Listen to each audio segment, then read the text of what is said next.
Good day, everyone. So let's deal with Article 2, Section 2 of the Philippine Constitution on the policy of war, as well as the clauses on transformation and incorporation of international law.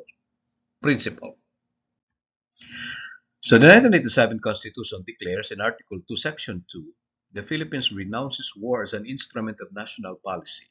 This is one of the most important declarations of principles in our Constitution. Now, what kind of war does the Philippines renounce? The Philippines renounces aggressive war, not defensive war. This is consistent with our membership in the United Nations, whose charter expressly prohibits war as an instrument of national policy. Article 2, paragraph 4 of the United Nations Charter provides that states must refrain from the threat or use of force against the territorial integrity or political independence of any state. The Philippines is also signatory to the Kellogg-Briand Pact of 1928, also known as the Pact of Paris, which renounced war as a tool of national policy among signatory states. But, and this is crucial, defensive war is not renounced. Every state has an inherent duty to defend its people, its sovereignty, and its territory. This is recognized in Article 51 of the UN Charter, which affirms the inherent right of self-defense if an armed attack occurs. Thus, while the Philippines will never wage an aggressive war, it retains the right to wage a defensive war. Second point, who declares the state of war? The Constitution provides that the power to declare the existence of a state of war belongs to Congress by a two-thirds vote of both houses, voting separately. This provision ensures that the decision to go to war is not left to one man, but to the representatives of the people, consistent with the Republican principles. Next point, executive power to wage war. While Congress declares the existence of war, the actual conduct of war, the mobilization of troops, the direction of military strategy, is lodged in the executive, in the President of the Republic of the Philippines, as Commander-in-Chief. Thus, the Constitution separates the power to declare war, which is legislative, and the power to wage war, which is executive. This balance prevents rash declarations while ensuring effective action when war is inevitable. Fourth point, rationality of the war policy.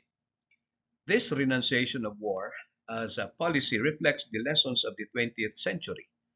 After two world wars, World War I and World War II, the international community realized that aggressive war only leads to destruction. The Philippines, emerging from colonialism and dictatorship, embraced peace as a foundation of foreign policy. But it is also a realistic policy. Peace is the norm, but defense is a duty. So after declaring its war policy, the Constitution in Article 2, Section 2 lays down another principle. The Philippines adopts the generally accepted principles of international law as part of the law of the land. Well, this is called the incorporation clause. How do we distinguish incorporation from transformation? There are two ways by which international law becomes part of Philippine domestic law. First, we have transformation. International law becomes binding internally only when it is transformed into a domestic law through local legislation or constitutional mechanism. Example, a treaty provision implemented by an act of Congress. This doctrine was explained in the case of Pharmaceutical and Healthcare Association of the Philippines versus Duque in 2007. How about incorporation? Incorporation is when an international law norms automatically form part of domestic law by virtue of the Constitution itself. Under our incorporation clause, generally accepted principles of international law, such as renunciation of war, right to life and due process, pacta sunt servanda, have force domestically without need of legislative enactment. This doctrine was also affirmed in the same case of Pharmaceutical and Healthcare versus Duque. Thus, both methods apply.